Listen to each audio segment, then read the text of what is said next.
السلام عليكم ورحمة الله وبركاته. إن الحمد لله نحمده ونستعينه ونستغفره ونعوذ بالله من شرور أنفسنا ومن سيئات أعمالنا.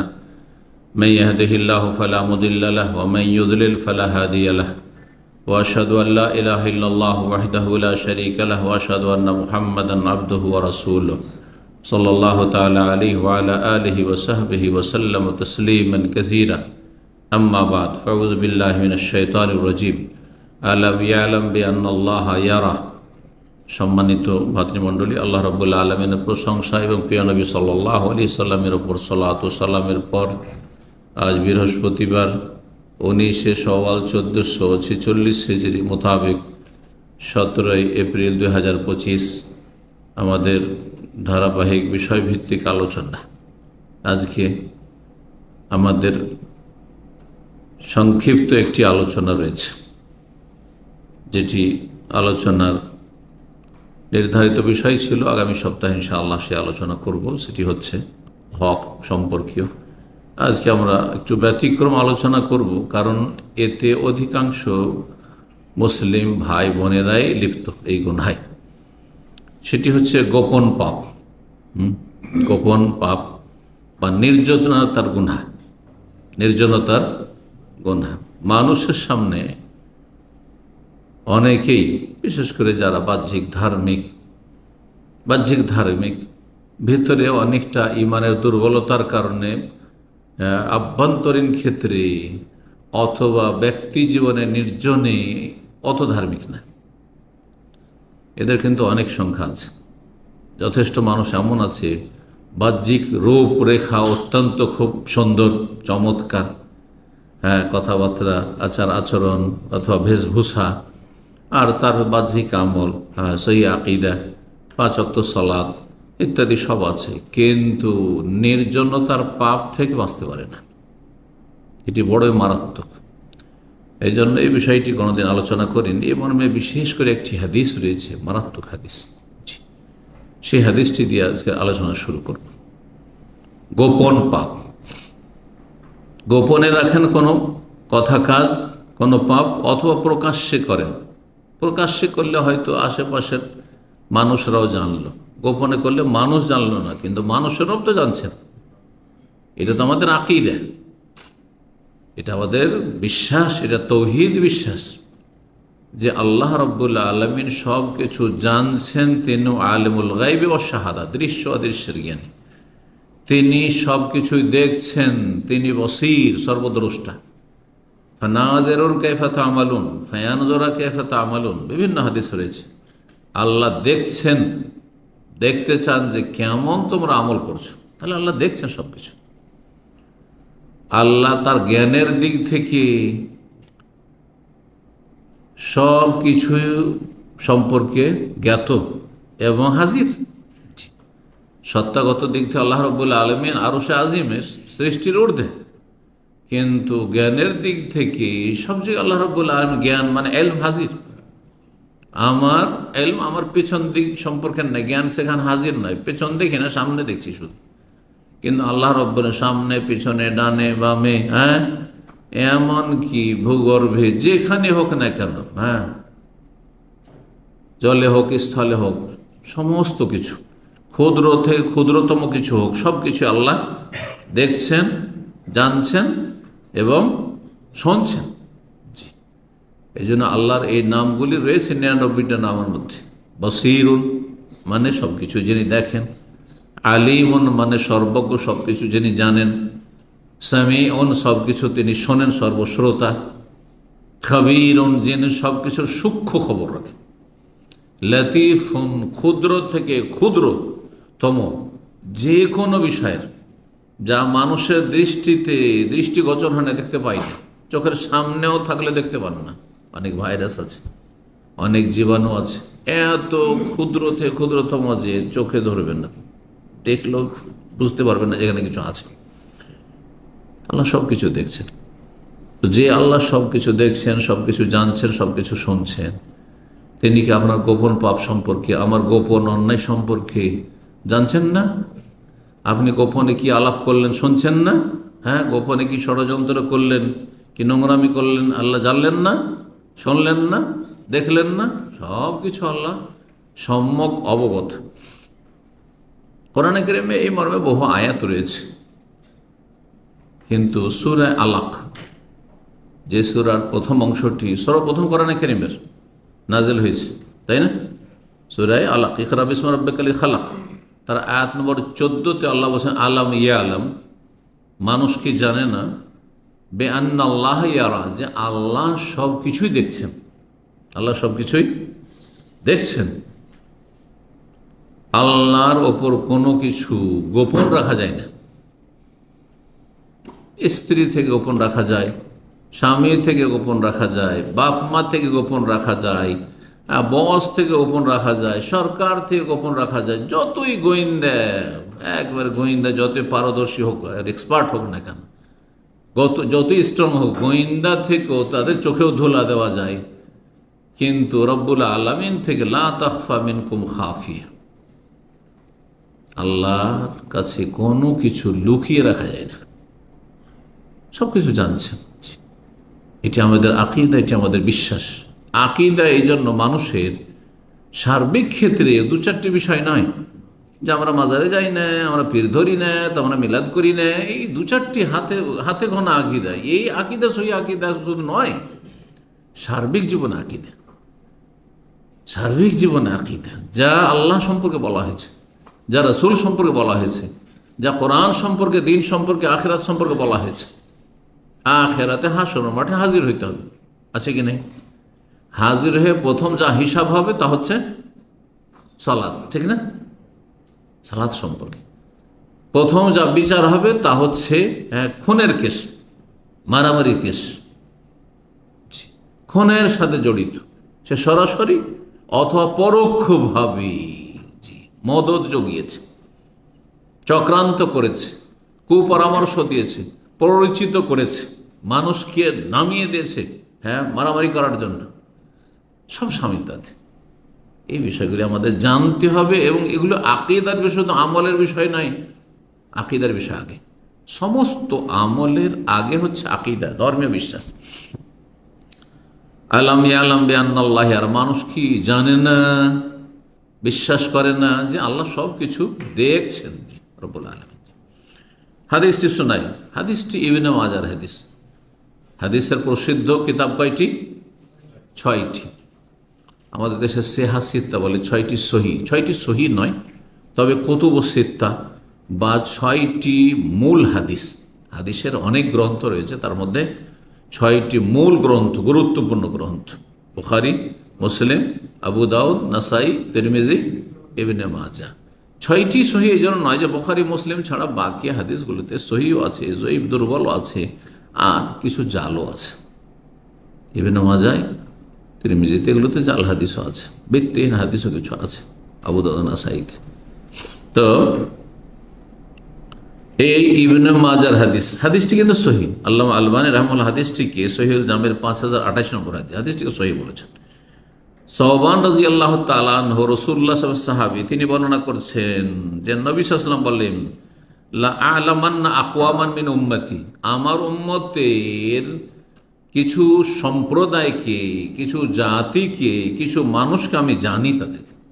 তাই নবী সাল্লাল্লাহু আলাইহি ওয়াসাল্লামকে জানিয়ে দেওয়া হয়েছে তাদের সম্পর্কে, যারা গোপন পাপে লিপ্ত, লুকিয়ে লুকিয়ে মানুষের চোখে ধুলো দিয়ে, বাহ্যিক মুসল্লি, বাহ্যিক একবারে হাফেজে কোরআন, আলেমে দ্বীন, আর কারি সাহেব, আর হাজি গাজী, আর তারপরে বড়ই নেক, তাহাজ্জুদ গুজার, সোমবার বৃহস্পতি রোজা রাখে, 6 সওয়ালে রোজা রাখে, আর কত নেক আমল করে, বাহ্যিক অনেক আমল করে, কিন্তু তাদের ভিতরের অবস্থা খুব খারাপ, গোপন পাপ তাদের জীবনে রয়েছে।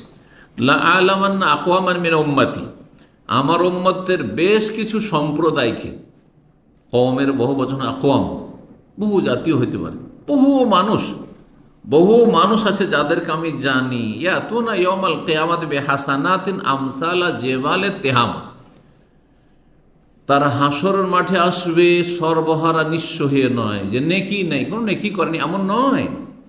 তারা কিয়ামতের দিন এত পরিমাণ বেশি নেকি নিয়ে আসবে, হাসানাত, যেসব নেকির পরিমাণ হবে এক একজনের আমসালা জেবালে তেহামা, তেহামা অঞ্চল যে আরব এলাকায় রয়েছে, আরব দেশে রয়েছে, আরব দেশের তেহামা অঞ্চলের যে পর্বত আর পর্বত, পর্বতমালা শুধু একের পর এক, হ্যাঁ, পাহাড় আর পাহাড়, সেসব পাহাড় পর্বত পরিমাণ নেকি নিয়ে আসবে। সুবহানাল্লাহ। একটি পাহাড় সমান নয়, শুধু ওহদ পাহাড় কথা বলা হয়নি, তেহামা এলাকায় শুধু পাহাড় আর পাহাড়। আপনি যখন মক্কা থেকে সফর করবেন আপনি তায়েফের দিকে, পাহাড় আর পাহাড়, তাই না? মক্কা থেকে মদিনার দিকে যাচ্ছেন, পাহাড় আর পাহাড়, ঠিক কিনা? এইরকম আরবের বেশ কিছু অঞ্চল রয়েছে, পাহাড় আর পাহাড়। জি, তো তেহামা অঞ্চলের যে বহু পাহাড় পর্বতমালা রয়েছে, সেসব পাহাড় পর্বত পরিমাণ নেকি নিয়ে হাসর মাঠে হাজির হবে। নেকির অভাব ছিল না তাদের, দুনিয়াতে নেকি অনেক সঞ্চয় করেছে, ফরজ, ওয়াজিব, নফলের অনেক নেকি করেছে। ফায়াজালুল্লাহু হাবা মানসুরা, তাদের এই পাহাড়, বহু পাহাড় পর্বত সমপরিমাণ নেকিগুলিকে আল্লাহ রাব্বুল আলামিন ধুলি কণার মতো করে উড়িয়ে দেবেন। হাবা মানসুরা, বিক্ষিপ্ত ধুলিকণা। ধুলিকণা তো ধুলা, তাই না? কিন্তু হাওয়া বলা হয় যেগুলি আপনি রোদ্রের সময় জানালা যদি খুলে রাখেন, তো জানালায় দেখবেন যে মনে হচ্ছে শুধু গর্দা উঠছে, ধুলো উঠছে, তাই না? আসলে ধুলো টুলো নেই, একটু ধুলো পাবেন না, পাবেন, কিন্তু দেখতে চোখে কি মনে হচ্ছে যে শুধু ধুলো আর ধুলো। এইভাবে তাদের বহু পাহাড় পর্বত সমপরিমাণ নেকি নিয়ে যে তারা হাসর মাঠে হাজির হবে, সেগুলিকে আল্লাহ কি করবেন? ধুলি কণার মতো উড়িয়ে দেবেন, বিক্ষিপ্ত করে। বিক্ষিপ্ত করে, বিক্ষিপ্ত ধুলি কণাকে একত্রিত করা যায় না। এক জায়গায় যদি ধুলো বালির পাহাড় থাকে তাহলে তো ঠিক আছে, কিন্তু বিক্ষিপ্ত হয়ে গেলে আর জমা করা যায় না। কালা সওবান ইয়া রাসূলুল্লাহ, সওবান সাহাবী বললেন, হে আল্লাহ রাসূল, সিফহুম লানা জাল্লিহিম লানা, তাদের বর্ণনা আমাদের সামনে পেশ করুন। তারা কারা, কোন ধরনের লোক তারা? জাল্লিহিম লানা, আমাদের সামনে বিষয়টি সুস্পষ্ট করুন, স্পষ্ট করে তুলে ধরুন। বুঝতে পারলাম না যে পাহাড়, বহু পাহাড় সমপরে নেকি নিয়ে আসবে, আর সেই সমস্ত নেকিকে আল্লাহ রাব্বুল আলামিন তাদেরকে এমন সর্বহারা নিঃস্ব করে দেবেন যে সমস্ত ধুলি কণার মতো শেষ হয়ে যাবে। কেন আমাদের সামনে বিষয়টি সুস্পষ্ট করেন? আল্লাহ নাকুনা মিনহুম ওয়া নাহনু লা না'লামু, আমরা অজ্ঞাত অবস্থায়, না জানার কারণে যেন তাদের দলে শামিল হয়, আমরাই সেই ক্যাটাগরির না হয়ে যাই। যে নেকি তো অনেক করেছি, জিহাদ করলাম, ফরজ ওয়াজিব করলাম, কত হিজরত করলাম, কোরবানি করলাম, সব কিছুই করলাম ইসলামের জন্য, আর তারপর আমাদের নেকিগুলি সব শেষ হয়ে গেল, এমনটা না। তাহলে তখন রাসূল বলেন, আমা ইন্নাহুম ইখওয়ানুকুম ওয়া মিন জিলদাতিকুম, দেখো ওরা কোনো অমুসলিম না, ওরা হিন্দু খ্রিস্টান না, কাফের না, কাফের তো জন্মসূত্রের কাফের। ফালা নুকিমু লাহু ইয়াওমাল কিয়ামাতি ওয়াজনা, কাফেরদের জন্য আল্লাহ বিনা হিসাবে জাহান্নাম রেখেছেন, কোনো হিসাবেরই প্রয়োজন নেই। কিসের হিসাব? নাকি থাকবে তাহলে না হিসাব, কোনো হিসাব নেই তাদের। জি, আর সবচেয়ে ভালো শ্রেণী তার বিপরীত, যারা বিনা হিসাবে জান্নাত, বিনা হিসাবে, কোনো হিসাবই না, যাও জান্নাত যাও। সুবহানাল্লাহ, ভাগ্যবান তারা, আম্বিয়া, সিদ্দিকিন, শুহাদা। জি, আল্লাহর দিনের নিষ্ঠার সাথে, ইখলাসের সাথে যারা খেদমত করেছে, হ্যাঁ, সে অর্থ দিয়ে খেদমত হোক, এলেম দিয়ে, জরুরি নয় যে শুধু এলেম দিয়ে আলেম হইলেই না, কেউ তার অর্থ ছিল, এলেম ছিল না, কিন্তু অর্থ দিয়ে ইসলামের খেদমত করেছে। কেউ তার বিদ্যা বুদ্ধি দিয়ে, তার টেকনোলজি দিয়ে, আজকাল সায়েন্স টেকনোলজির যুগ, হ্যাঁ, তার সে যান্ত্রিক যোগ্যতা, এই যে যান্ত্রিক সভ্যতার যুগে, সেই যোগ্যতা দিয়ে ইসলামের খেদমত করেছে, যেটা হয়তো অনেক আলেম দ্বারা হয়তো না, হয়তো তার কাছে এলেম আছে, কিন্তু সেটা সারা দুনিয়ার ঘরে ঘরে আর পকেটে পকেটে, হ্যাঁ, পৌঁছে দেওয়ার মতো ব্যবস্থা হয়তো না। এই কাজগুলি জানা হয়তো করেছে। আল্লাহ রাব্বুল আলামিন এমনও মানুষ, বহু মানুষ হবে যাদেরকে বিনা হিসাবে জান্নাত দেবেন, আর অসংখ্য মানুষ হবে, বরং অধিকাংশ মানুষ হবে তাদের বিনা হিসাবে জাহান্নাম। কাদের? যাদের মূল জান্নাতে যাওয়ার চাবি নেই, লা ইলাহা ইল্লাল্লাহ নেই, তাওহীদ নেই, শিরকি জীবনযাপন করে চলে গেছে, মুশরিক হয়ে দুর্গা পূজা করে চলে গেছে। কেউ দুর্গায় ধর্ণা দিয়েছে, কেউ দরগায় ধর্ণা দিয়েছে, কেউ তৃতীয়বাদ বিশ্বাসী খ্রিস্টান, কেউ ইহুদ, জি, কেউ নাস্তিক, কেউ মাজারপন্থী। আর সে অবস্থায় দুনিয়া থেকে চলে গেছে বিনা তবা নসিব হয়নি হতভাগাদের, বিনা হিসাবে জাহান্নাম। এরা কারা? যারা অনেক নেকি নিয়ে হাসর মাঠে হাজির হয়েছে, না জেনে তাদের দলে যেন সামিল না হই। বলে দেন নবী সাল্লাল্লাহু আলাইহি ওয়াসাল্লাম, আমা শোনো, ইন্নাহুম ইখওয়ানুকুম, তারা তোমাদেরই ভাই, মানে তোমাদের মুসলিম ভাই, তারা অমুসলিম না। অমিন জিলদাতিকুম, তোমাদের স্বজাতি, তোমাদের স্বজাতি।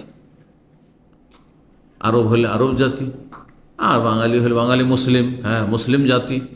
আর আসল জাতি হচ্ছে ইসলামের জাতীয়তা, মুসলিম জাতি। তোমাদের মতোই তারা মানুষ, ইয়াজুজ মাজুজের বংশ না। তোমাদের ভাই, তিনি ভাই তোমাদের মুসলিম, এবং তোমাদের মতোই মানুষ তারা। ওয়ায়াখুযুনা মিনাল লাইলি কামা তাখুযুন, তারা রাতে তাহাজ্জুদ পড়তো যেমন তোমরা তাহাজ্জুদ পড়ছো। সাহাবায়ে কেরাম যেমন তাহাজ্জুদ পড়ছেন, ওরা তাহাজ্জুদ গুজার ছিল এরা, এই জন্য এত নেকি সঞ্চয় করে গেছে। কিন্তু সমস্ত নেকি কি হয়েছে? ধূলিকণার মতো উড়িয়ে দেওয়া হয়েছে। ওয়ালাকিন্নাহুম আকওয়ামুন, তাহলে তারা এমন, কিন্তু তারা এমন হতভাগা জাতি যে ইযা খালাউ বিমাহারিমিল্লাহ ইনতাহাকুহা, যখন তারা আল্লাহর হারাম বিষয়গুলির ক্ষেত্রে নির্জনতায় যেত, একাকী হইতো, গোপনে সুযোগ পেত যে এই হারাম কাজটি এখন করলে কেউ টের পাবে না, আমার মা জানতে পারবে না, আমার বাবা জানতে পারবে না, আমার ছেলেমেয়েরা বাড়িতে আছে তারাও জানতে পারবেন না, আমার স্ত্রী জানতে পারবে না, আমার স্বামী জানতে পারবে না, আমার কফিল জানতে পারবে না, আমার সরকার জানতে পারবে না, আমার গোয়েন্দা বিভাগ জানতে পারবে না, কেউ জানতে পারবে না। সুবহানাল্লাহ। ইযা খালাও, খালাও খালি থেকে, খালি মানে কি? শূন্য হয়ে যাও, তাই না? খালি শব্দটি কিন্তু আমরা বাংলা ব্যবহার করছি, তাই না? আমি খালি আছি, হ্যাঁ শূন্য।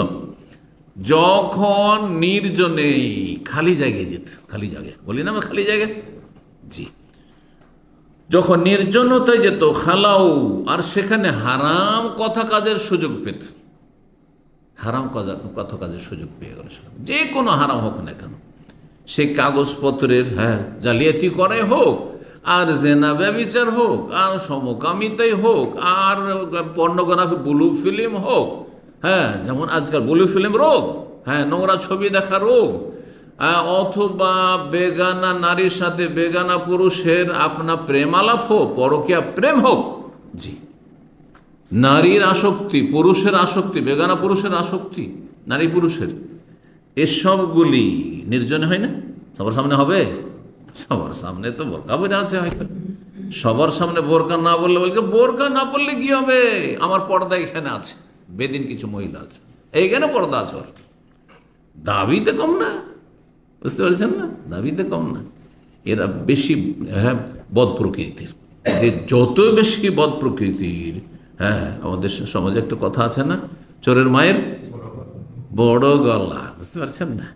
নাস্তিক, বেদিন, ইসলামের দুশ্মনরা বেশি দাবি করে ওরা ভালো মানুষ, হ্যাঁ দাঁড়িয়ে থাকলে কি হবে, ওই দাঁড়িতে ঝামেলা আছে, আর ও দাঁড়িয়ে নেই, ও খুব ভালো মানুষ আছে।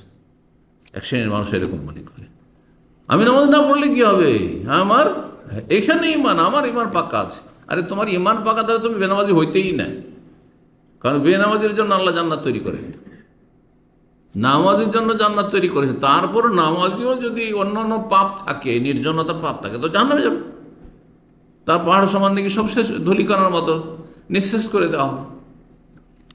এজা খালাও বেহাম মেহারিমাল্লাহ, হাদিসের অংশটুকু শুনে, এজা খালাও, যখন তারা একাকী হইত, গোপনে কোনো জায়গায় সুযোগ পেত, বে মাহারিমিল্লাহ, কোনো হারাম কাজ করার, যে কোনো হারাম কাজ করার, চুরি করার সুযোগ কেউ নাই, এখন টান দেয় নিয়ে যা।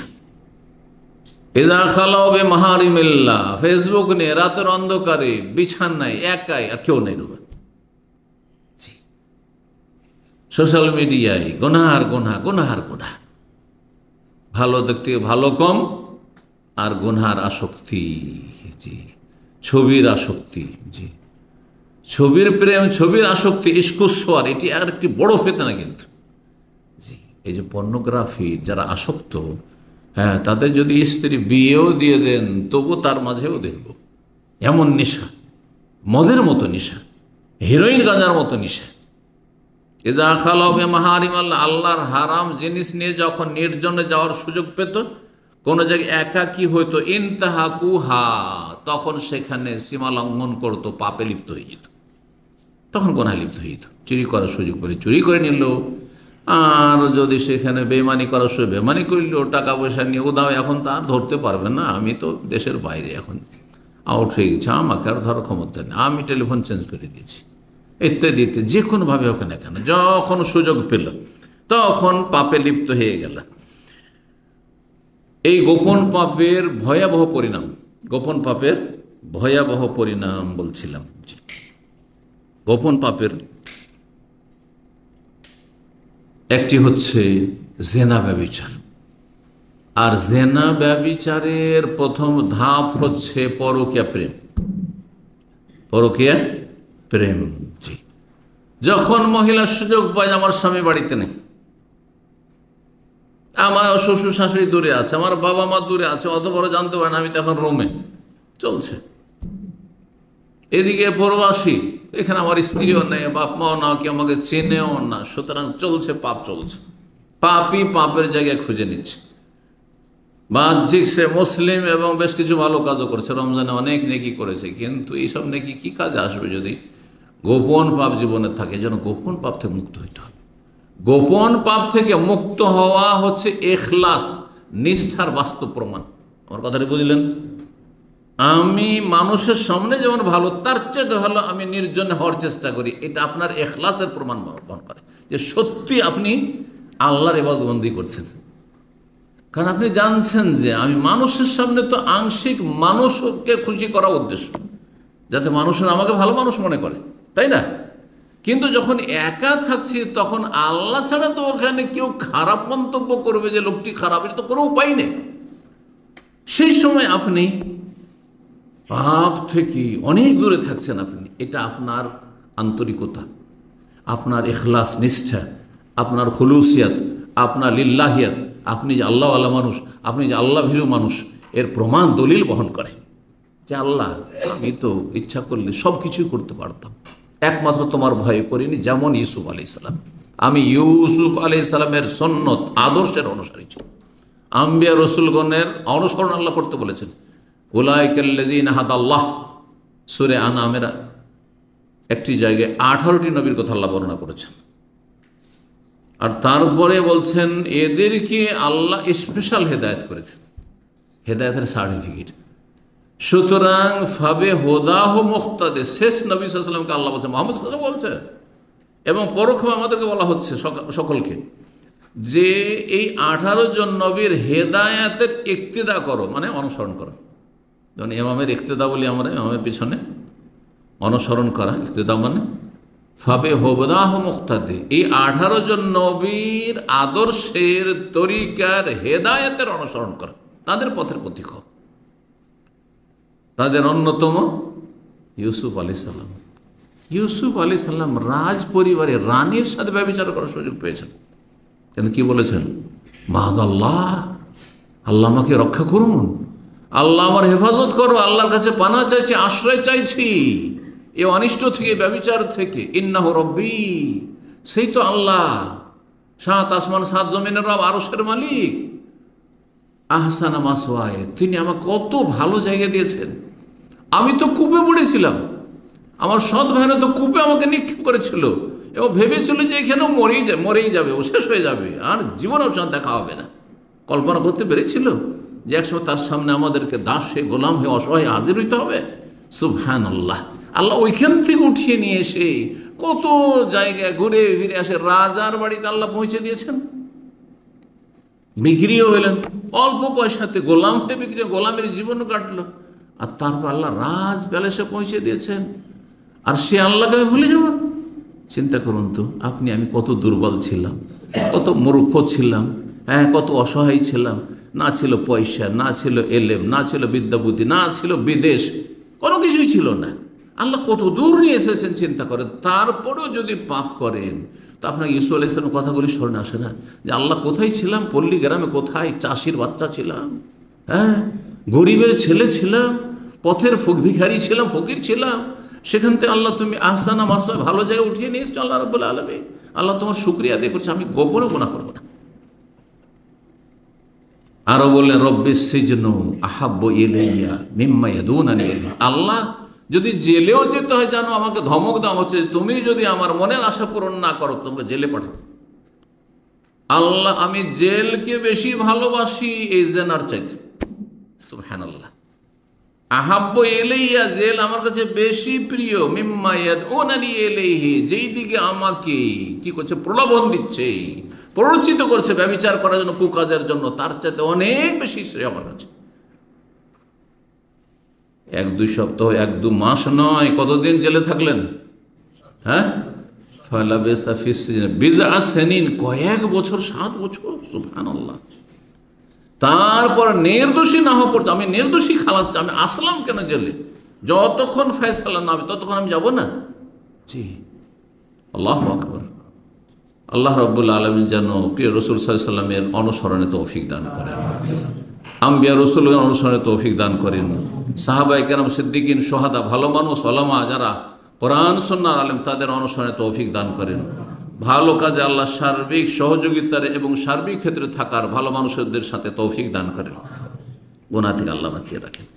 এই জিনা ব্যভিচার সম্পর্কে একটি হাদিস সহিহ মুসলিমে রয়েছে 4802 নম্বর। এই হাদিসটা শুনিয়ে আলোচনা শেষ করি।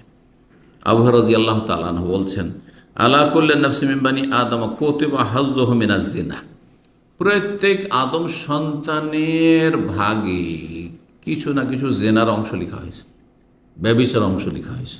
বড় জেনাই হোক অথবা বড় জেনার ভূমিকা প্রাথমিক স্তরগুলি ছোট জেনা হোক, হ্যাঁ, কিন্তু জেনা, অঙ্গ প্রত্যঙ্গের জেনা, হ্যাঁ, আর সবচেয়ে বড় জেনা হচ্ছে লজ্জাস্থানের জেনা, ব্যভিচার।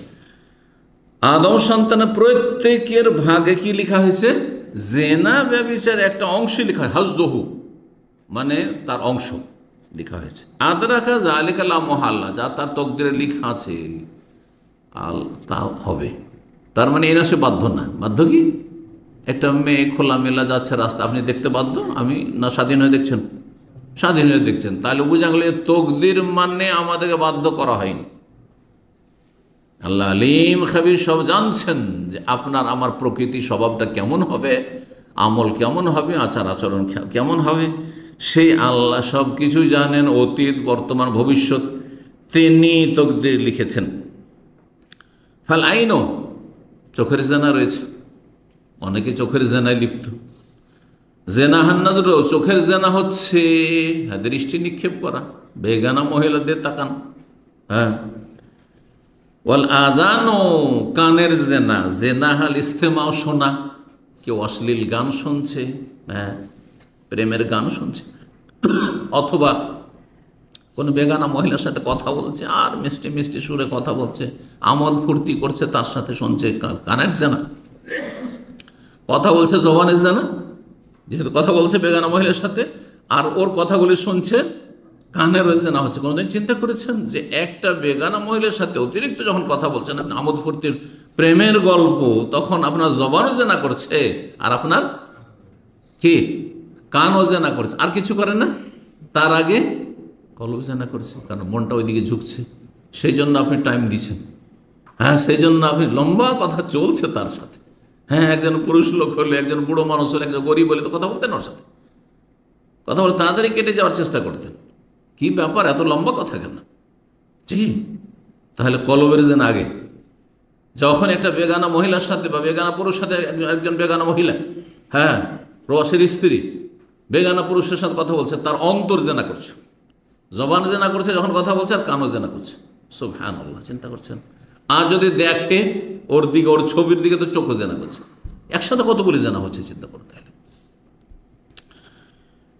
ওয়ালিয়াদু, আর হাতের জেনা, জেনাহাল বাদশ, হাতের জেনা হচ্ছে ধারণ করা। কেউ বেগানা মহিলার গায়ে হাত দিল, বেগানা পুরুষের গায়ে হাত দিল, হ্যাঁ, তার দিকে হাত বাড়াইলো, ইত্যাদি, স্পর্শ করলো। ওর রিজল পায়েরও জেনা রয়েছে, জেনাহাল মাসিও হেঁটে যাওয়া কোনো জায়গায় মিট করার জন্য, অ্যাপয়েন্টমেন্ট অমুক জায়গায় অমুক ফিল্ডে আসে, অমুক পার্কে আসে, ওখানে দেখা হবে। হ্যাঁ, অমুক বাজারে ওখানে নাম, অমুক টাউনের নাম, ওখানে দেখা হবে। আউযুবিল্লাহ। ও লিসানো জবানের জেনা, জেনাহুল কালামু, জবানের জেনা হচ্ছে কথা বলা, কথোপকথন বেগানা পুরুষ মহিলার। ওয়াল কালবু, আর অন্তরের জেনা, ইয়াহুই বা ইয়াহুয়া ওয়া ইয়াতামান্না, অন্তর ঝুঁকে, একটা পুরুষের মহিলার দিকে অন্তর ঝুঁকে, বেগানা মহিলার দিকে একটা মহিলার পুরুষের দিকে যাকে সে লাইক করে, পছন্দ করে, দেখতে ভালো লাগে, তার কথা শুনতে ভালো লাগে, তার সাথে মিলিত হইতে ভালো লাগে, তার দিকে মনটা ঝুঁকে, সেদিকে কি করে, তার আকাঙ্ক্ষাও করে যে তার সাথে আমার একটা কি হোক, প্রেমের সম্পর্ক হোক। ওয়ায়ুসাদ্দিকু যালিকা ওয়া ইউকাযযিবুহুল ফারজু, আর লজ্জা স্থান এটার বাস্তবায়ন করে অথবা অপারগ হয়ে যায়। যখন এই সব জেনাগুলোতে লিপ্ত হয়ে যায়, কয়টি জিনিসের জেনা বললেন রাসূলুল্লাহ সাল্লাল্লাহু আলাইহি সাল্লাম? প্রথম বললেন চোখের জেনা, তারপরে কানের জেনা, হাতের জেনা, পায়ের জেনা, জবানের জেনা, কলবের অন্তরের জেনা। এই 6 জেনার পরে তখন কি হয় যায়, এগিয়ে চলে যায় মানুষ। এগিয়ে চলে যাওয়ার পরে নারী পুরুষের তখন কি হয়ে যায়, শারীরিক সম্পর্ক, নোংরামি, বড় জেনা লিপ্ত হয়। আর না হলে চেষ্টা করলো কিন্তু সেখানে গিয়ে ব্যর্থ হলো, কিন্তু চেষ্টা করে ব্যর্থ হইলেও সে জেনাকারী, কারণ সে যদি ব্যর্থ না হইতো তাহলে জেনায় লিপ্ত হয়ে যেত, বড় জেনায় লিপ্ত, সে অতটা গুনাহ হইল। তো নির্জনতার গুনাহ মানুষকে বিভিন্ন রকম নির্জনতার গুনাহে লিপ্ত করে। তার মধ্যে গুরুত্বপূর্ণ একটি নিকৃষ্ট নোংরা বদচরিত, সেটা হচ্ছে পায়খানায় বসা। পায়খানায় মৌমাছি বসে না, কে বসে? নোংরা মাছিগুলো বসে। নোংরা মাছিগুলো পায়খানাতে, যত নোংরা জায়গা, যত গন্ধ, সেখানে বসবে। মাছি যখন ভ্যানভ্যান করে, যেসব এলাকায় মাছি আছে, মাছি কোথায় ভ্যানভ্যান করে? খালি নাকের কাছে। কেন খেয়াল করেছেন, কে করেন নাই? যেখানে ময়লা আছে, গন্ধ আছে, সেখানে গিয়ে মাছি ভ্যানভ্যান করবে। না না, মৌমাছিও ফুলের কাছে যাবে। তো যারা সৎ চরিত্রের মানুষ, যারা আল্লাহ ভীরু মানুষ, যারা চরিত্রবান মানুষ, তারা স্ত্রীর কাছে যাবে, স্ত্রীর সাথে খুব প্রেম করবে, স্বামীর সাথে খুব প্রেম করবে, আনলিমিটেড, জি, যতটা আল্লাহ জায়েজ করেছেন, একমাত্র মাসিক অবস্থা ছাড়া, তাই না? জি, আল্লাহ রাব্বুল আলামিন যেন আমাদেরকে হালালকে হালাল মনে করার তৌফিক দান করেন, হারামকে হারাম মনে করার তৌফিক দান করেন, হারাম থেকে বেঁচে থাকার তৌফিক দান করেন, গোপন পাপ থেকে আল্লাহ বাঁচিয়ে রাখেন। বিশেষ করে যারা 5 ওয়াক্ত নামাজি, সহি আকীদা মানহাজের মানুষ আর ভালো মানুষ হয়ে চলার চেষ্টা করছেন, তারা অনেকটা এগিয়ে আছেন, তাদের জন্য দোয়া করব এবং তাদেরকে আল্লাহ যেন তৌফিক দান করে, তাদেরকে নসিহত করে উপদেশ দেব যে আপনারা এই গোপন পাপ থেকে খুব সজাগ থাকবেন, কারণ অজান্তে পাপ হয়ে যায় মানুষের। আর এতে হয় কি, মানুষ ইস্তেরসাল, আচ্ছা আরেকটু দেখি, আচ্ছা ছেড়ে দেবো, এই ছেড়ে দেবো, কিন্তু ছাড়বেন কোথায়? প্রথম মনে করেছেন আচ্ছা 1 মিনিট দেখেই নি, এই মহিলাটি দেখতে সুন্দর লাগছে, এতে ফেসবুকে অথবা ইউটিউবে, আর এর কথাগুলো শুনতে ভালো লাগছে, দেখি 1 মিনিট দেবো। 1 মিনিট করতে করতে পরে ঘড়ি দেখেন 15 মিনিট হয়েছে না, আধা ঘন্টা হয়ে গেছে, অনেকে রাত পরে চলে যাচ্ছে, যারা আসক্ত হয়ে গেছে। এটাকে ইস্তেরসাল বলা হয়। রশিকে ঢিল দেবেন না, রশিকে ঢিল সাথে সাথে লাগাম টেনে ধরবেন। আল্লাহ যেন আমাদের গুনাহ থেকে বেঁচে থাকার তৌফিক দান করেন, ভালো কাজ করার তৌফিক দান করেন। ওয়া জাযাকুমুল্লাহু খাইরান ওয়া সাল্লাল্লাহু আলা নবিয়িনা মুহাম্মদ ওয়া আলা আলিহি ওয়া সাহবিহি আজমাইন।